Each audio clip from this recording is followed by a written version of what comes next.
troppo stupido.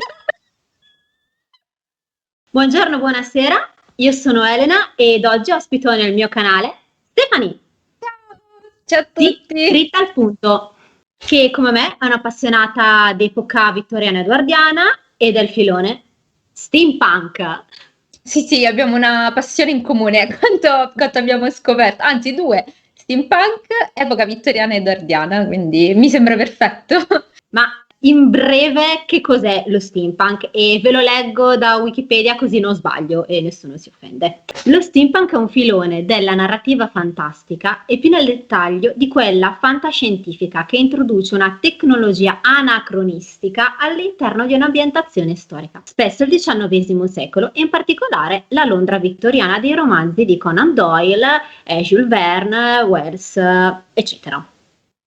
Ok, lo scopo di questo video è principalmente darvi degli spunti, prendendo come riferimento elementi della moda vittoriana edwardiana e dell'abbigliamento d'epoca quindi, e prendere coscienza di determinati dettagli, di determinate caratteristiche e particolarità che già esistevano all'epoca, ma che spesso si pensa siano invenzioni steampunk. Sì, cose praticamente incredibili, molto più steampunk di quanto uno non pensi, che in realtà effettivamente esistevano, quindi non facciamo molto steampunk, ma più storico in alcuni casi. Esatto, e lo scoprirete in questo video. Pronta Stephanie? Prontissima! E iniziamo!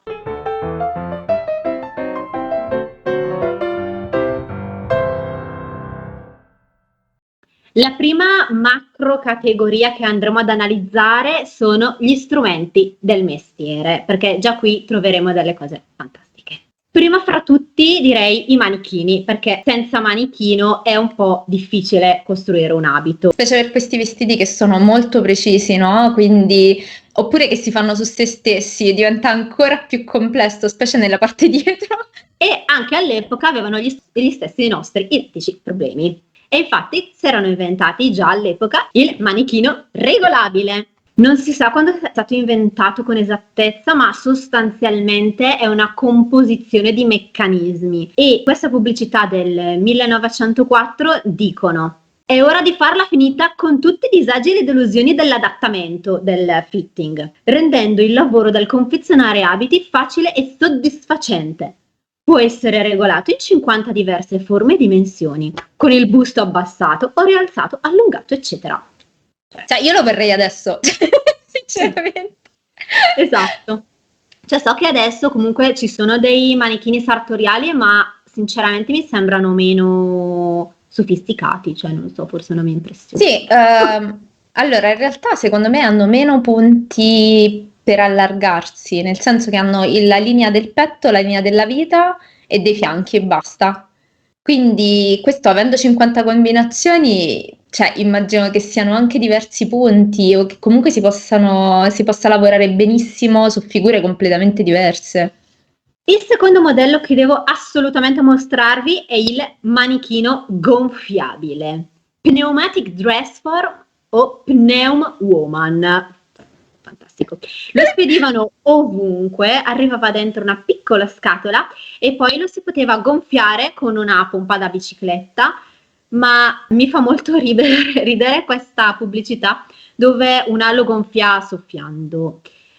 Non escludo che non si potesse fare perché dovrebbe essere di gomma molto sottile, però insomma sembra un po' poco pratico, ecco. Vabbè, magari era un modo pure per mostrare l'uso, per far capire che era gonfiato. Si capisce perfettamente. Per prendere le misure usavano i metri, ovviamente, come sempre, ma cosa che forse vi stupirà, esistevano già i metri retraibili ed erano ospitati in qualsiasi forma voi possiate immaginare: conigli, teiere, barboncini e dirigibili, cioè davvero sembra fatto apposta adesso. Uno non pensa che davvero realizzassero una cosa del genere, dirigibile. Più steampunk di così, cioè. E un altro curioso metodo per prendere le misure era questo aggeggio, non saprei come definirlo, formato da diversi metri che permetteva di prendere contemporaneamente tutte le misure del busto. Personalmente lo trovo abbastanza geniale. Sì, perché poi si possono replicare direttamente, secondo me, almeno dalle immagini che ho visto, le linee del cartamodello. Quindi diventa ancora più semplice perché non prendi semplicemente le circonferenze e le distanze, ma proprio la misura magari di una curva o di una cosa del genere. Cioè io quando ho fatto il mio, del 1880, ho avuto molte difficoltà a fare il fitting. Penso che una cosa del genere mi sarebbe servita veramente. Cioè, Assolutamente, anche perché se si unisce questo aggeggio al manichino dove praticamente puoi prendere la misura ad ogni sezione, più comodo di questo. La seconda macro categoria è il sotto, cioè tutto ciò che andava sotto l'abito ed era fondamentale.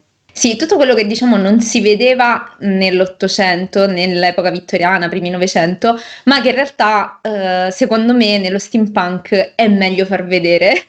Tra queste cose abbiamo trovato quelle che erano le sottostrutture che avevano gli abiti di questo periodo, ossia le crinoline, le crinolette, i bastol, tutti quegli accessori che servivano per alla fine dare la silhouette giusta all'abito. La cosa che sembra più steampunk, a parte il fatto che molte di queste strutture erano fatte comunque con cose in acciaio, in stecche di balena e così via, ma la cosa divertente è che già all'epoca erano colorate, cosa che in realtà ci sembra stranissima, ma era così, cioè praticamente erano parti della biancheria e come adesso la biancheria non veniva venduta in un unico colore, non veniva realizzata in un unico colore, anzi ce n'erano tantissimi e non parliamo di colori pastello, cioè, esatto, cioè non parliamo di rosellino, gialli, no, parliamo di rosso, parliamo di rosa shocking, quindi c'era sembrato assolutamente steampunk questo particolare della biancheria. In più abbiamo trovato anche una particolare crinolina che in realtà non è esattamente del periodo, cioè non è del 1800, non è dell'epoca vittoriana, perché è del 1950 circa, che è praticamente una crinolina fatta come se fosse un meccano, cioè ad incastri e funziona tipo un ombrello, cioè alzandola si apre, facendola scendere si chiude, forma forme diverse, a clessidra, a vaso, cioè praticamente davvero tutte. Questa cosa ci è sembrata veramente troppo steampunk, troppo meccanica, troppo adatta al periodo. Quindi l'abbiamo scelta appositamente per questo video. Un'altra cosa che si può dire di questo tipo di, diciamo, parti dell'abito, come per esempio anche i bastol, che in realtà sono un'imbottitura più che una sottostruttura, che sono quelli che vanno sul sedere, sui fianchi, ce ne sono vari, è che erano fatti anche con stoffe stampate a fantasia. Quindi è assolutamente storico indossare un abito steampunk colorato, perché una cosa di cui ci siamo accorte con Elena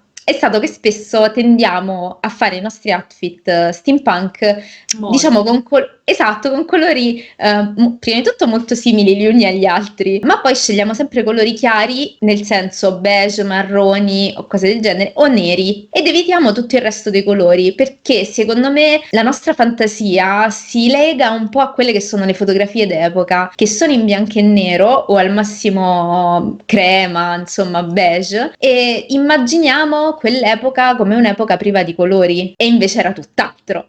Come i neoclassici che hanno sbagliato completamente quando hanno ritrovato le statue greche e romane, pensavano che fossero tutte completamente bianche, ma le hanno ritrovate bianche e splendenti semplicemente perché il colore se n'era andato, invece erano a volte anche molto molto kitsch, quindi sostanzialmente stiamo facendo lo stesso sbaglio. Esatto, e quindi diciamo che noi apprezzeremmo molto un outfit steampunk colorato perché erano anche storici, quindi valore in più per farlo. A proposito delle immagini che avete visto dei bastoli e delle crinoline, volevo ringraziare Anton di Corset and Crinolines che ci ha dato l'opportunità di farvele vedere. E non sono, a quanto ho capito, non sono riproduzioni tra l'altro, ma sono pezzi originali, quindi valgono ancora di più. Un'altra cosa steampunk, diciamo così, che abbiamo trovato è un progetto per una crinolina che all'interno aveva una sedia pieghevole. Ora, non sappiamo se queste cose veramente sono state prodotte da questo progetto. Io dentro di me spero che in fondo qualcuno le abbia fatte. Sì. Però mi sembrava molto adatto, e se c'è qualcuno che sta guardando questo video e si intende di incastri, cose meccaniche e anche di legno, sarebbe bellissimo vedere un vostro progetto. Io ho visto un video Ah sì, ehm, Morgan Donner, se non in mi cui sbaglio. Morgan Donner, che è un'appassionata di costume storico, che ha fatto esattamente questa cosa, cioè ha realizzato una sedia all'interno di una sottostruttura, ed è molto interessante. Magari lasciamo il link Sì, vi lascio il in link. in descrizione, sì. Ora, questo argomento meriterebbe 100 video e non basterebbero, infatti Io già internet rido. è pieno di questo argomento. Il corsetto. Qui oggi per me è fondamentale dirvi semplicemente due cose. La prima è che ne esistevano colorati, molto molto colorati, come abbiamo già visto per il resto delle sottostrutture, con molte fantasie, con pizzi, merletti, fiocchi, nastri. Chi più ne ha, più ne metta. Cioè, abbiamo capito che la sobrietà No. non è di questo periodo. No, assolutamente. La seconda è che ne esistevano di qualsiasi taglia, di qualsiasi forma, perché la forma si adattava al corpo e all'occasione. Questa è una cosa fondamentale, secondo me, da sapere. Ad esempio, per scardinare la regola base che sicuramente tutte hanno detto almeno una volta, cioè the corset before the boots. Anch'io l'ho detto, cioè, compenso. In questa pubblicità si vede che una donna si sta allacciando lo stivaletto dopo aver messo il corsetto, perché ai fianchi ha delle bande elastiche che le permettono libero movimento. Voto 10 a questa pubblicità, io avrei comprato il corsetto immediatamente. E c'erano anche dei corsetti per lo sport, quelli adatti ad andare in bicicletta, quelli sanitary, non steccati, e per l'estate quelli ventilati, molto traspiranti, anche perché alcuni erano composti proprio da una serie di canaline, quindi più traspirante di così non ce n'è. Ma uno dei modelli che mi ha spiazzato è quello di Cadol, che venne presentato all'Esposizione Universale di Parigi del 1889 e che poi venne perfezionato. In pratica ha una parte superiore che sostiene il seno staccata dalla parte inferiore. Il tutto è comunque unito sul retro per essere chiuso dai lacci. Sostanzialmente è un reggiseno unito a una panciera. In pratica. Sì, infatti sembra tipo un underbust, cioè quei corsetti che vanno solo sulla vita con un reggiseno sopra, cioè questa cosa è incredibile, cioè è la prima volta che la vedo, sinceramente. Cioè, da aperto esteso ha quasi la forma di una farfalla e la trovo veramente un'idea bellissima per un outfit steampunk. Sì, veramente meraviglioso. A parte la scoperta, ecco, perché appunto io non ho sempre pensato che questo tipo, e forse qualcuno che sta guardando il video come me, questo tipo di abbigliamento comunque appartenesse a un'epoca molto più lontana, cioè anche a metà del Novecento, insomma così. Invece no, questi erano veramente, cioè a me sembrano proprio il prototipo iniziale del reggiseno. E il corsetto non veniva utilizzato solo dalle donne, ma anche dagli uomini. Come per una donna ne esistevano di diversi modelli dai quali prendere ispirazione e vi invito a farlo.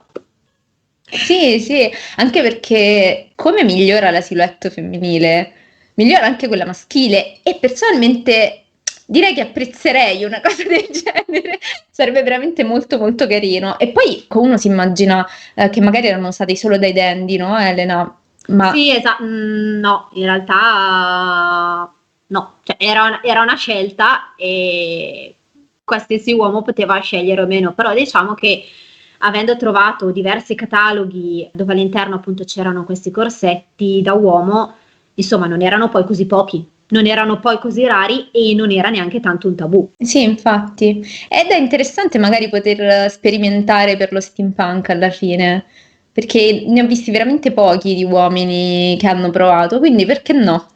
Provate. L'argomento che si collega ai corsetti tutti è il reggicalze. Potevano essere integrati al corsetto oppure a sé stanti e ce n'erano anche qua di vari modelli. Potrebbe essere veramente un vero e proprio elemento decorativo per un outfit steampunk, perché anche qua appunto sobrietà zero.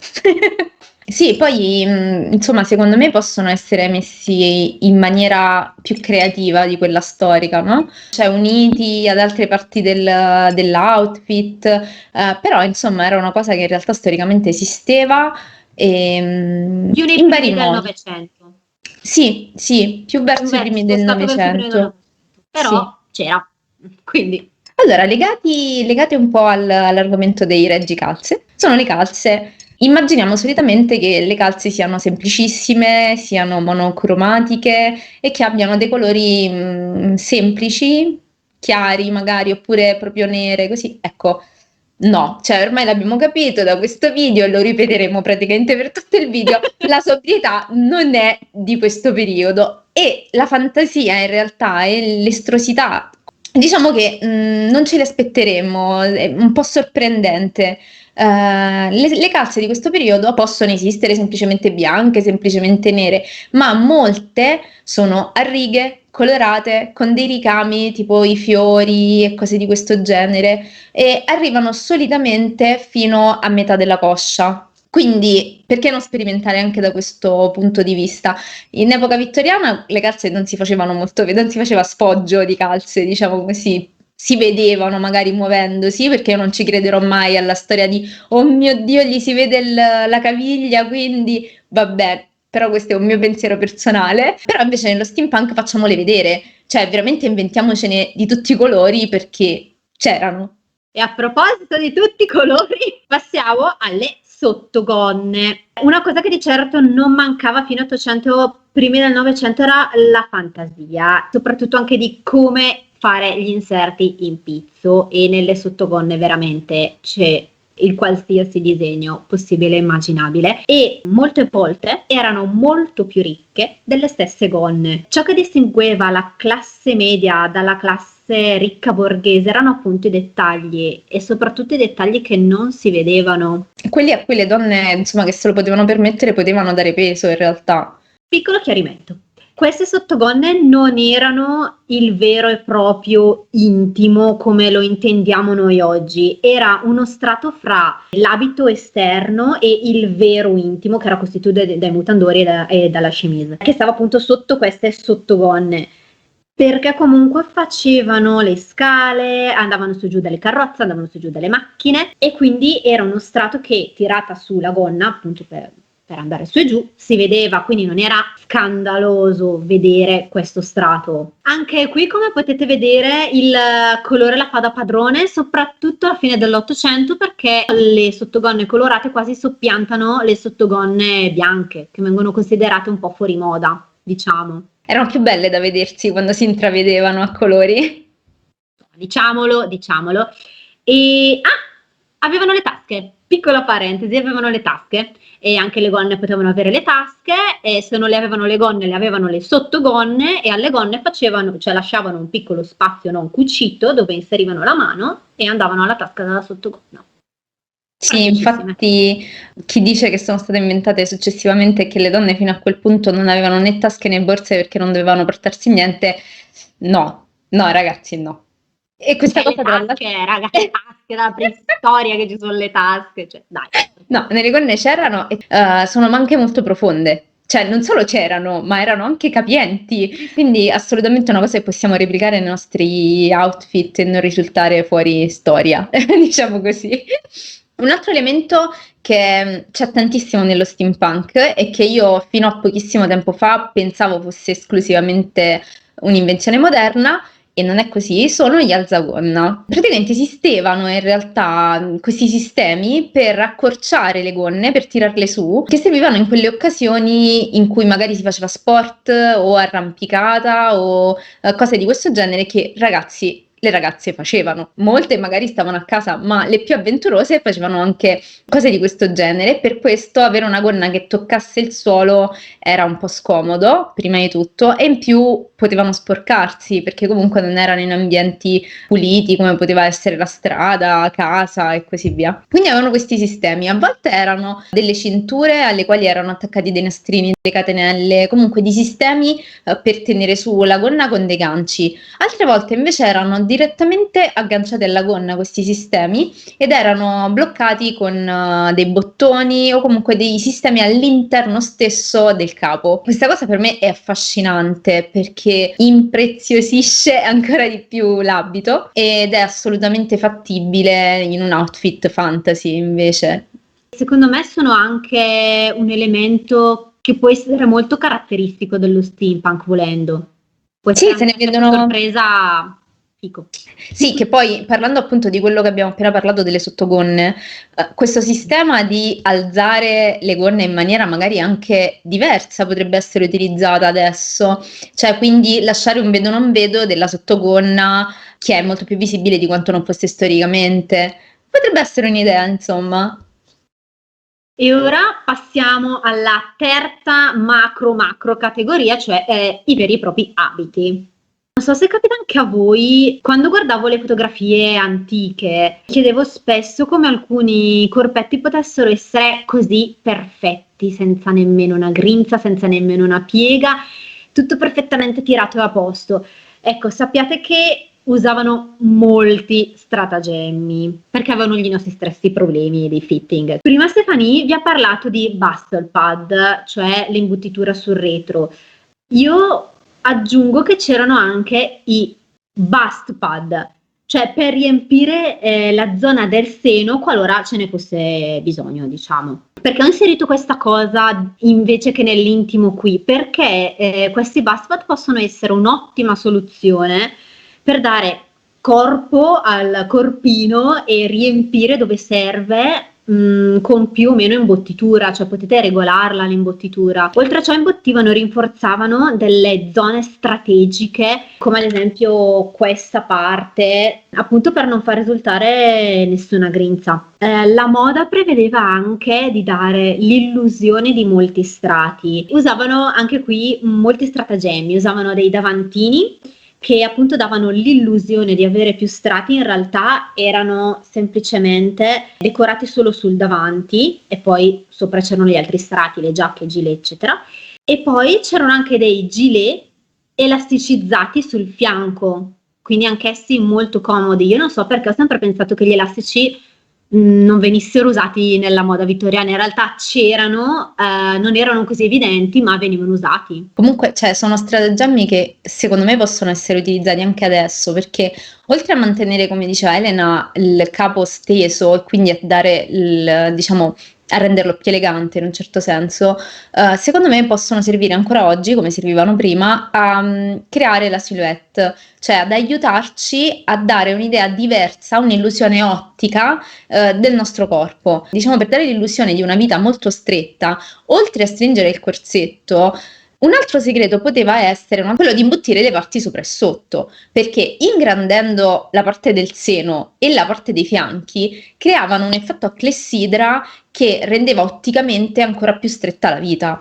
Secondo me questo metodo può essere utilizzato ancora adesso, specie se utilizziamo il steampunk come diciamo nelle fiere, nei posti in cui possono fotografarci, perché questo effetto ottico diventa ancora più scenografico, ancora più drammatico e quindi lo possiamo utilizzare. Io lo trovo, cioè io li trovo dei trucchetti geniali in realtà che loro avevano. Sì, a proposito di aumentare la parte superiore, verso gli anni 90 dell'Ottocento iniziano ad andare molto di moda le maniche a prosciutto, che sono giganti.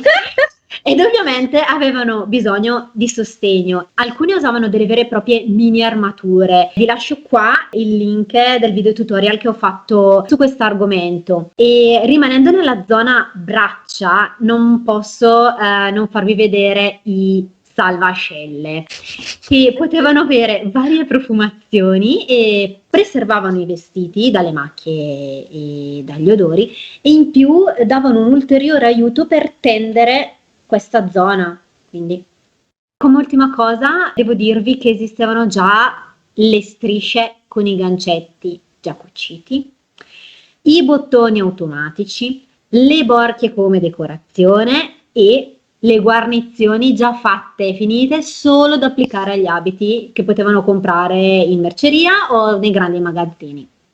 Quindi una cosa che in realtà, cioè, si è sempre fatta, il fatto di risparmiare tempo, di creare qualcosa di carino velocemente, magari spendendo anche un po' di meno, è sempre stata una cosa che gli esseri umani hanno cercato, quindi era una cosa già storica.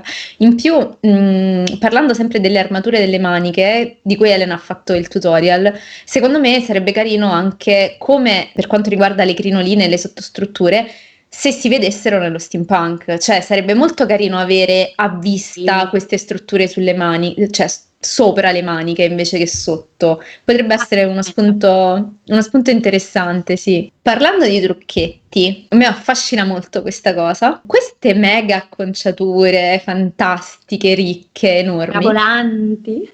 che noi pensiamo essere del tutto naturali in epoca vittoriana, perché in epoca vittoriana i capelli si lavavano in maniera diversa e si pettinavano in maniera diversa ed erano... No, ragazzi, come tutto il resto di noi esseri umani, siamo stati sempre uguali, così nell'epoca vittoriana, così in epoca edoardiana e così adesso. Quindi i capelli erano quelli che erano e c'era chi era più fortunata per natura, chi meno fortunata, ma ottenere acconciature come quelle che vediamo in alcuni dipinti o in stampe dell'epoca, anche in fotografie, in realtà non erano del tutto naturali, ma venivano utilizzate già all'epoca parrucche, toupé o comunque capelli finti, cioè no, anche capelli veri, però aggiustati in modo da essere aggiunti a capelli naturali, diciamo così. Spero di essermi spiegata.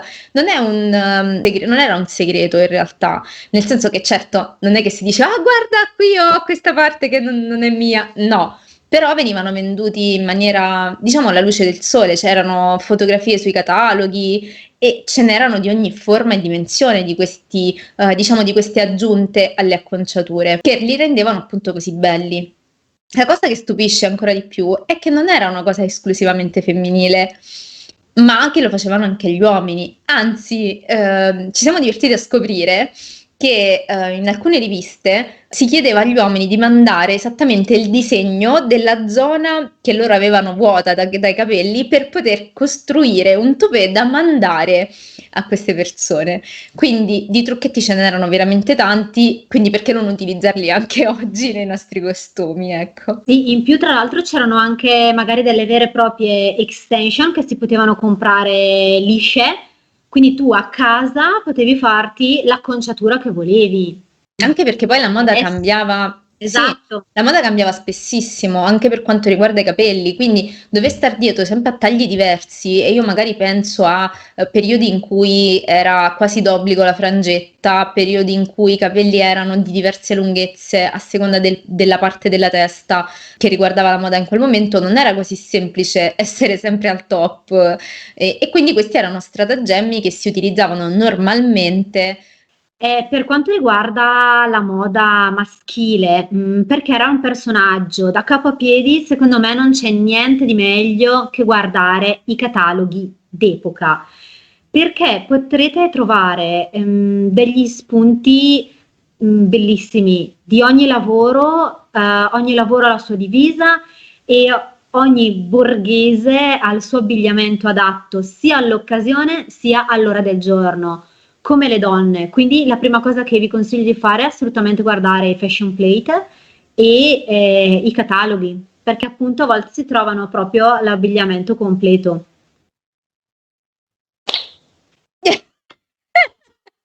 E ciao!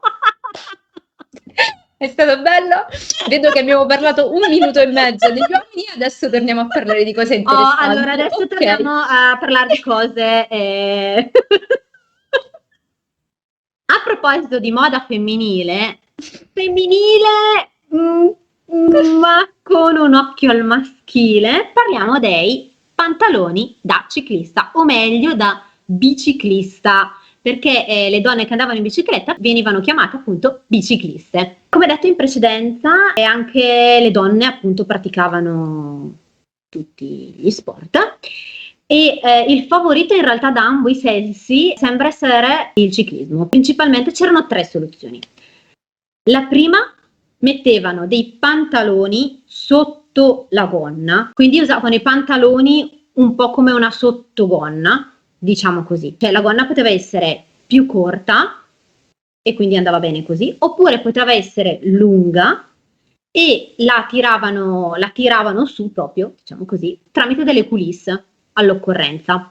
Poi abbiamo la gonna pantalone, cioè una gonna finta. Sono dei pantaloni praticamente uniti sul davanti.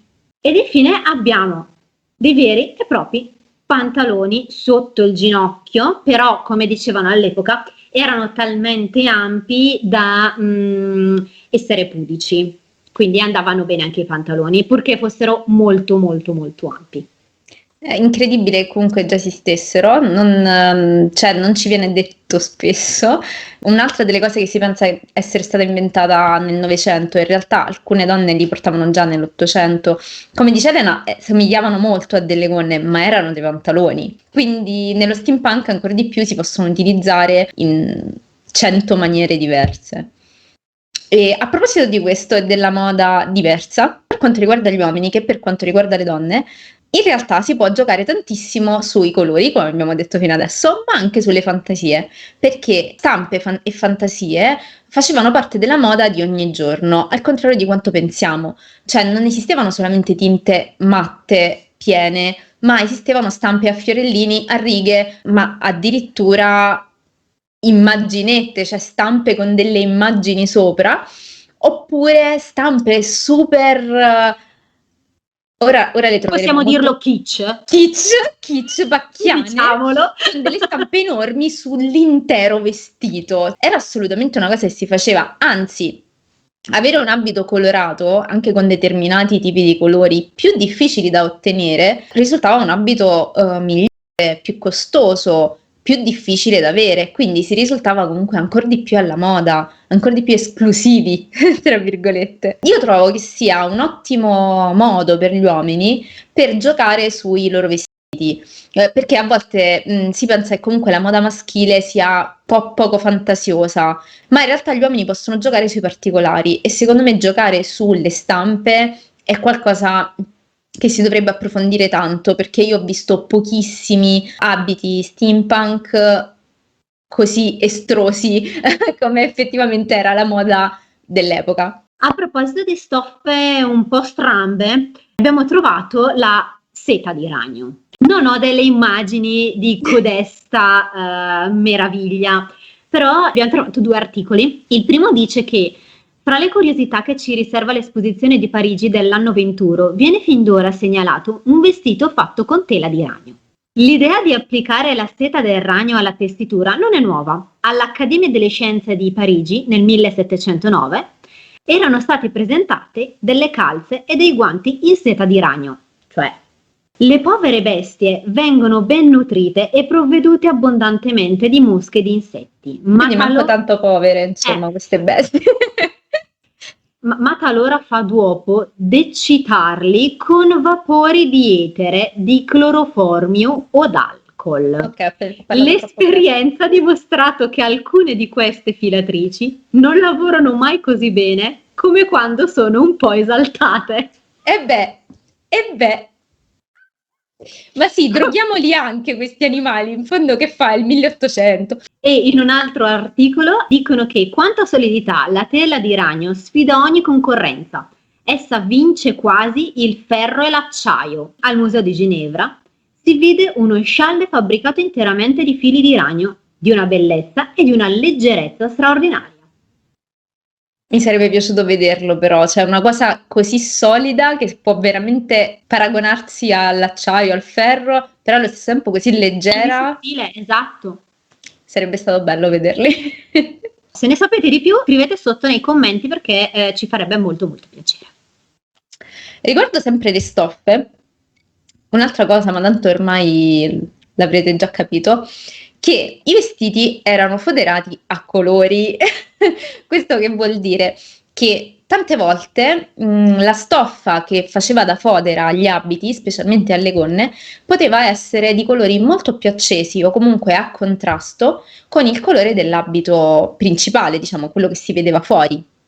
Questa cosa, oltre a essere molto curiosa e quindi secondo me a funzionare benissimo nello steampunk, prevedeva una sorta di effetto sorpresa e rendeva la gonna ancora più preziosa. In alcuni periodi, verso la fine dell'Ottocento e l'inizio del Novecento, era considerato di gran classe avere un'attenzione così per l'abito, perché quando ci si muoveva, quando si vedevano parti interne della confezione, avevamo una sorpresa incredibile con stoffe a volte anche più preziose di quelle che c'erano all'esterno. Infatti, in questo articolo del 1895 si dice: per esempio, una stoffa turchina verrà foderata di giallo, una grigia di rosa o di bianco, una marrone di azzurro cielo o di verde rame. Con il nero si potranno adattare tutte le gradazioni, le più brillanti. Grazioso riesce al contrasto e prepara delle sorprese affatto imprevedute. Spesso, infatti, il di sotto, intravisto quando si solleva la gonna, è molto più elegante della stessa sopravveste, il che dà l'impressione di una ricercatezza estremamente raffinata. È così, perché c'è ricercatezza per una cosa che non è così evidente subito, quindi vuol dire che c'è stata ancora più attenzione su quel particolare e secondo me negli outfit nostri, fantasy, può funzionare benissimo. Un altro elemento che chiama tanto lo steampunk, perché lo vediamo praticamente in tutti gli outfit, sono le ghette. Le ghette naturalmente esistevano storicamente, forse questo è più facile saperlo, però forse non sappiamo che in realtà ce n'erano di tantissimi modelli, di tantissime altezze. Erano altezza stivaletto, a mezza coscia, fino al ginocchio, sopra il ginocchio e servivano a proteggere gli abiti, a rinforzarli o anche come elementi fashion, diciamo così. E ce ne sono tantissimi esempi, non solo con la fascetta sotto alla scarpa, ma anche con le fibbie, con sistemi di chiusura a lacci, in materiali diversi, più larghe, più strette, si può veramente spaziare. Forse lo avete già notato, molte cose che si pensavano solo per la donna in realtà le usava anche l'uomo e molte cose che si pensavano essere solo da uomo in realtà venivano usate anche dalla donna.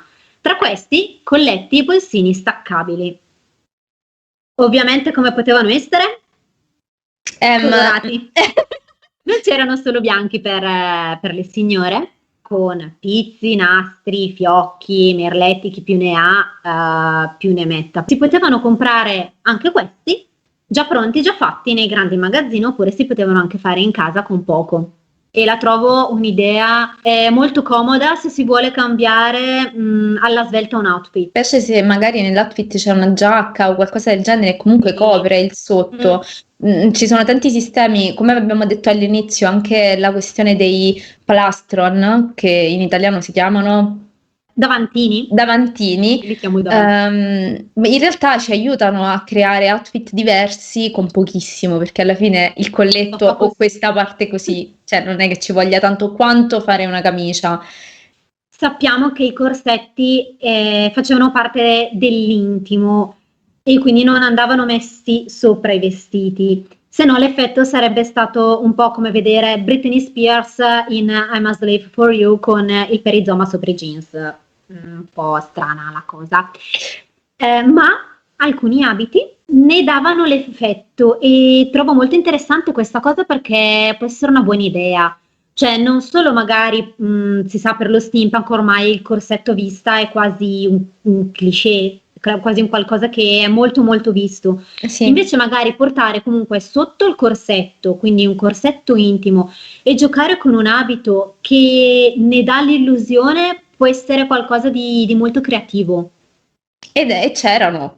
Cioè, ne abbiamo trovato qualche esempio. Immagino che magari non fosse la cosa più usata, però esisteva e in più questa cosa dava l'illusione ancora di più di creare vari strati nell'abito. La quarta e ultima macro categoria sono importantissimi gli accessori. Sì, perché alla fine tanti dei nostri outfit, se non avessero gli accessori, sembrerebbero nulla. non sarebbero neanche più steampunk probabilmente. Uno degli accessori fondamentali sia per le donne che per gli uomini sono i cappelli. Però devo bacchettare me stessa e tutti gli altri perché non esistono solo i cilindri, ragazzi. Solitamente quando ci approcciamo allo steampunk sempre, prima cosa, cilindro, miniette cilindrico, sempre cilindro. No, nell'Ottocento ce n'erano tantissimi di cappelli, di tantissime forme, dimensioni, fantasie. Nell'Ottocento e negli inizi del Novecento, i cappelli erano un accessorio fondamentale, cioè non si poteva uscire senza averceli, sia per le donne che per gli uomini. Parlando delle donne, ce ne sono di tantissime forme, cioè ci sono quelli lì effettivamente simili a dei cilindri, ci sono quelli molto ampi, quelli molto piccoli, quelli più a bonnet, e venivano decorati tra l'altro con tantissimi oggetti, dico proprio oggetti, perché non parlo solo di perline e nastrini, ma anche di animali impagliati, frutta, verdura, fiori, veramente ce n'erano di tutti i tipi. Addirittura questi dei fiori ho scoperto che non venivano utilizzati solo fiori finti, fatti magari di seta o di tessuto comunque, ma venivano utilizzati fiori veri che venivano cambiati ogni volta che si appassivano. Anche piume, altra cosa che andava molto. È una cosa sulla quale si può lavorare tanto, anche se stiamo facendo da soli il nostro outfit, perché ci possiamo veramente inventare qualsiasi cosa. Visto che è steampunk, magari possiamo aggiungere elementi che all'epoca neanche si utilizzavano, ma richiamare questo tipo di cappelli.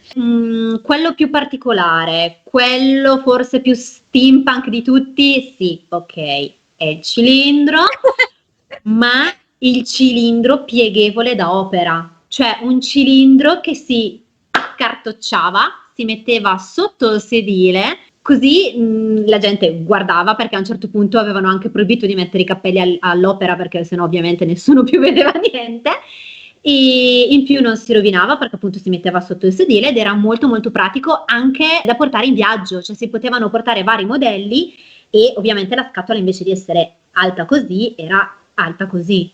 Io la trovo un'idea fantastica per lo steampunk, meravigliosa, anche perché appunto il meccanismo si può fare visibile invece che invisibile. Altro elemento che può dare carattere sono le cinture e esistevano anche elastiche, come dicevo prima. Esistevano gli elastici, esistevano anche le cinture con questi inserti elastici. Potevano essere o solo dietro, quindi davanti essere di pelle o di seta o comunque sia di un altro materiale, quindi dare l'illusione di una cintura ferma, cioè solida, però in realtà avere un minimo di movimento, oppure essere tutte elastiche, ma comunque con perline, paillettine per non avere proprio l'elastico in vita, diciamo così. Anche questa, secondo me, come idea non è assolutamente male, anche perché è estetica, ma è anche comoda. Allora, un altro elemento che era storico e che è carino utilizzare nei nostri costumi sono i guanti. Si utilizzavano in qualsiasi modo, cioè lunghi, corti, a rete, di tessuto, di seta, con i bottoni, senza i bottoni, cioè veramente in tutti i modi. Ma soprattutto pelle, qualsiasi pelle, ovviamente. Sì, esatto, e naturalmente qualsiasi colore.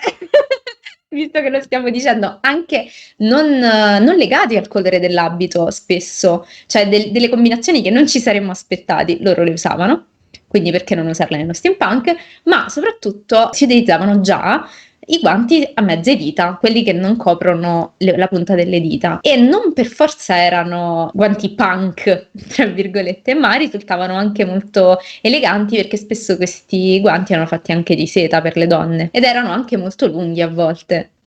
Le persone si muovevano di continuo e viaggiavano molto, uomini e donne. C'erano delle borse apposite che contenevano tutto il necessario per il viaggio e direi anche di più. Ogni cosa aveva il suo posto, così oltre all'ordine ci si assicurava che tutto arrivasse intatto. Esistevano anche cinture, cioè cinture alle quali veniva praticamente appeso di tutto, cioè qualsiasi occorrente, la borsetta, gli occhiali, qualsiasi cosa. E anche questo è un elemento veramente, veramente, veramente steampunk da morire. Soprattutto diciamo che erano di pelle, ovviamente perché erano più resistenti. Appendeteci qualsiasi cosa, che siete praticamente storici. Per quanto riguarda un altro elemento maschile molto molto diffuso, e cioè il bastone, diciamo che già si conosce il bastone dove all'interno c'è una spada o qua dove all'interno c'è un'arma da fuoco. Diciamo che secondo me forse un po' meno si conoscono i bastoni dove praticamente c'erano dei monocoli con magari dei ritratti sul pomello, e questi monocoli servivano per l'opera. Poi c'erano anche bastoni da viaggio che potevano contenere vari kit. Questo è da marinaio, magari più precisamente da comandante, mentre quest'altro è da dottore militare e appunto contiene un mini kit con diverse fiale di vetro e una garza e altre cose. Se siete fumatori, sappiate che esistevano bastoni che contenevano o una pipa oppure le sigarette. Se invece siete musicisti, cosa c'è di meglio che avere sempre il proprio strumento a disposizione? Questo è un violino ed è funzionante. Poi volevo farvi vedere questo bastone dove la mascella del cane tramite un piccolo meccanismo si apre e si chiude e quindi veniva usato come portaguanti o foulard. Forse uno dei più particolari è questo bastone da mago. Come potete vedere si apre sia sopra che sotto, quindi rimane in piedi da solo, e il sopra veniva usato come mini tavolinetto, magari anche per ricevere delle mance. Poi c'erano anche bastoni che contenevano, diciamo, giochi per effusioni dinamiche, e questi hanno un ventaglio che esce dal bastone. Secondo me è un'idea fantastica quando non si sanno mai dove mettere le cose. Cioè, sì, infatti. Questo è un po' più tardo, nel senso che è del 1910, però questo bastone ha nel manico il portacipria. Alla faccia del non si truccava nessuno, eh? Non ci credete a queste cose qua. Si truccavano, ma non si vedeva molto, un po' come il trucco naturale che dicono adesso che sono truccata naturale, c'ho 18 strati di roba, non sembra truccata, ma in realtà c'ha la malta, cioè uguale all'epoca più o meno praticamente. Un altro elemento che è fondamentale nello steampunk, perché davvero penso che tutti noi l'abbiamo usato, è l'orologio. L'orologio è un elemento che comunque veniva utilizzato anche nella moda vittoriana e edoardiana, ma non parliamo solo di orologio cipollone, diciamo, da taschino. Parliamo di orologi messi negli anelli, orologi messi nei gioielli, appuntati sul vestito come spille, cioè veramente chi più ne ha più ne metta. Addirittura esistevano già quei modelli che adesso troviamo un po' dappertutto nello steampunk, tondi, con il vetro appunto rotondo, che mi pare venissero chiamati gocce d'acqua, forse Sì, mi sembra di in sì. francese mi pare erano. Comunque venivano già utilizzati e venivano usati a parte per guardare l'orario naturalmente, ma anche come elementi decorativi. Alcune donne lo portavano in alcuni periodi dell'Ottocento come catene che venivano praticamente agganciate lungo il vestito e quindi creavano questo movimento con la catena e poi l'orologio finale. Per quanto riguarda gli accessori, oltre all'orologio, che poi c'era in tutte le dimensioni, davvero c'è veramente da sbizzarrirsi, un'altra cosa che è storica è l'utilizzo di lucchetti per quanto riguarda proprio la gioielleria, ossia venivano venduti braccialetti, collanine con il lucchetto. In particolare ho scoperto che molti venivano regalati ai bambini, non so esattamente perché, però è un elemento che esisteva già storicamente.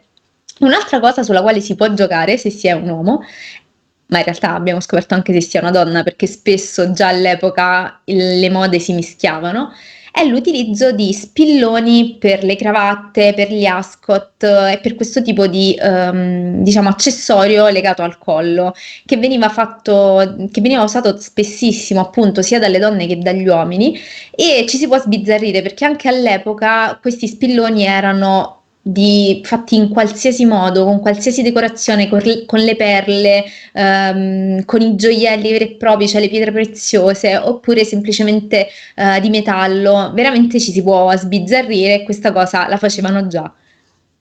A proposito degli orologi rinchiusi nelle palline di vetro, vi leggo questo estratto di articolo.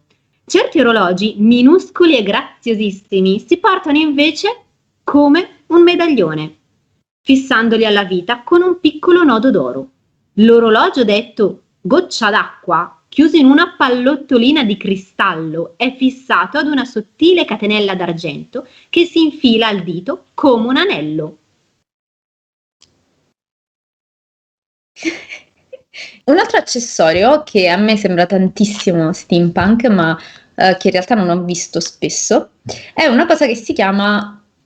Allora, è una parola francese, quindi se qualcuno ha visto i miei video sa che io sono più negata con le lingue straniere, quindi ci proverò e dirò châtelaine, che è un accessorio che veniva appuntato sui vestiti e che non era nient'altro che un aggeggio con tutte catenelle appese, e ad ogni catenella era appeso uno strumento che poteva essere un paio di forbicine, un ditale, un orologio anche, e tutte cose di questo tipo. Inizialmente questo tipo di oggetti veniva utilizzato effettivamente per uno scopo vero e proprio, cioè per utilizzare questi oggetti. In realtà poi questo elemento divenne un elemento di moda negli abiti e io lo trovo delizioso.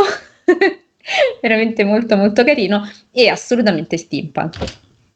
Alla fine dell'Ottocento ad Oslo ci fu un ragazzo di 19 anni di nome Karl che si divertì tantissimo a fotografare i VIP della città o anche gente a caso. E come faceva? Con la sua spy camera. In pratica era una macchina fotografica in miniatura che imprimeva fino a 6 scatti su un disco di vetro, poi da sviluppare in camera oscura. Lui cosa faceva? La appendeva sotto la giacca in corrispondenza della cucitura dell'ascella, alla quale faceva un'asola con un buco appunto dove far uscire l'obiettivo, e con una cordicina tirava e scattava la fotografia mentre salutava la gente, no? Ciao. Ok. Perché ve ne parlo ora? Perché di queste spy camera ne fecero una versione chiusa in un cipollotto in modo da sembrare un orologio. Geniale. Genialissimo. Se non sbaglio, ad oggi ne sono sopravvissute solo 4 in tutto il mondo. Quindi mi raccomando, occhio ai mercatini, perché che cacchio è questa cosa è rarissima. Sì, che poi sono sopravvissute delle foto, però hanno fatto una mostra, questo famoso Karl, mi pare, ha fatto una Quando mostra. ha compiuto 70 anni ha fatto una mostra delle sue fotografie, quindi abbiamo proprio una testimonianza preziosissima di queste persone che camminano per strada tranquillamente o che comunque non sono in posa, non sono all'interno di uno studio fotografico e comunque non sanno di essere fotografate. Solitamente siamo un po' troppo forse abituati a vedere tutte quelle foto impostate tutte così, ma non si ridevano mai, erano tutti tristi, cioè no, semplicemente sì, infatti, ci sembrano lontani da noi, invece di vedere queste foto è affascinante perché comunque ti fa vedere, come dici tu, no? Delle persone che sono finalmente reali. Invece quando guardiamo magari delle fotografie d'epoca in cui comunque ci si preparava per andare dal fotografo, lo studio, e poi si doveva stare in posa per tanto tempo, quindi non si sorrideva, quelle persone ci sembrano lontanissime. Invece se vedi queste fotografie fai wow, incredibile. Sì, a tal proposito, è vero, sì, ci sono in realtà anche dei video che adesso comunque si trovano, iniziano molto a girare, e tanti sono anche ricolorati. Attenzione, nel senso, come avete potuto notare e capire da questo ma non lo so se l'hanno capito, dici? non lo so, aspetta che lo sottolineo. Usavano colori anche molto sgargianti, quindi attenzione a vedere quei video e pensare ok, allora erano tutti colori pastellini. No, sono belli, prendeteli però con le pinze. Altri accessori molto particolari vengono descritti in quest'altro articolo. In fatto di gioielli non si ammettono di giorno che quelli di fantasia, toltone le perle al collo e dei diamanti alle orecchie, ma devo dire che l'uso di bucare le orecchie va scemando e che le boccole si sostituiscono ora dagli spilloni di gemme che si appuntano sui nodi del cappello o sul cappello stesso. Quindi praticamente gli spilloni per fermare i cappelli, che erano visti proprio come dei gioielli, dei veri e propri gioielli. Magari erano anche pendenti, Sì, chi lo avevano sa, anche quindi dei pendenti, c'erano molto decorativi. Si potete giocare anche su quelli, anzi, direi che da trasformare come elemento. anche magari per i capelli invece che utilizzarli per il Sì. cappello, no? La moda degli spilloni di valore sul cappellino gode di molto favore. Si usano quelli spilloni turchesi di brillanti di granata. Si usano anche molto delle catene d'oro ornate tratto a tratto di altre pietre per reggere i manicotti o l'occhialino. I manicotti sono quella specie di cilindrotti, spesso erano di pelliccia, usati d'inverno per scaldare le mani, quindi Comunque, li che tenevano chic. tutto il tempo così, cioè proprio li tenevano attaccati alle catenine. Un altro grazioso oggetto, attenzione, è un piccolo portafiori di argento con cui si fissa alla cintura un mazzolino che altrimenti andrebbe appuntato a furia di spilli in modo antiquato. Come si fa, no? Ma fate un fiorista steampunk con dei portafiori grossi così su tutta la cintura, poi la fate girare, fate scegliere i fiori. Cioè, vi prego, A me fate. piacerebbe anche adesso, cioè a me piacerebbero anche adesso le fioriere piccoline appuntate, cioè sarebbe bellissimo. Vi lasciamo con un'ultima bomba trovata tra l'altro in un giornale italiano. Il ventaglio automatico. Comodità senza precedenti, benessere mai provato, regalo senza pari per signore e signori. Come si vede dalla figura, nulla di più artistico, elegante e originale è stato inventato prima d'oggi. Con questo ventaglio automatico a ventola autogirante. Funziona toccando semplicemente col dito la leva del manico che contiene un vero e solido congegno meccanico per il quale la ventola superiore gira su se stessa, facendo evoluzioni infinite e producendo senza fatica alcuna, per chi l'adopera, una ventilazione così forte e refrigerante come forse non farebbero 10 ventagli riuniti insieme. Allora, l'invenzione è geniale, uno. La pubblicità è geniale perché cioè, penso che se io avessi sentito una cosa del genere l'avrei comprato istantaneamente questo ventaglio. E tre, cioè, se qualcuno riesce a realizzarlo, vi prego, mandateci delle foto perché questa cosa è meravigliosa. E secondo me ne vendereste un sacco. E poi non era neanche elettrico. No, era meccanico, cioè, quindi proprio steampunk. A Parigi se ne sono venduti oltre 50.000 in 2 settimane, che poi vabbè, avranno un po' pompato, però Però parlare di Parigi comunque all'epoca era faceva figo. considerato... sì, sì, se lo compravano a Parigi lo dovevi comprare anche te perché c'è... Cosa vuoi fare la sciacquetta, cioè, non capito. Beh, con questo video penso proprio che ci siano moltissimi spunti per creare dei fantastici outfit steampunk. Infatti penso sia a me sia a Stefanie è venuta già voglia, ci prudono le mani di ritornare un po' i nostri passi ai nostri albori con lo steampunk. Spero tanto che Stefanie voglia rivenire come ospite. Oh, ma ha voglia, sì, cioè, nel senso sono molto contenta, ti ringrazio di avermi chiamato a fare questo video perché mi sono molto divertita e io spero anche di vederli outfit di qualcuno, magari ispirati a queste idee vittoriane. Magari sarebbe, cioè in realtà lo scopo era proprio quello.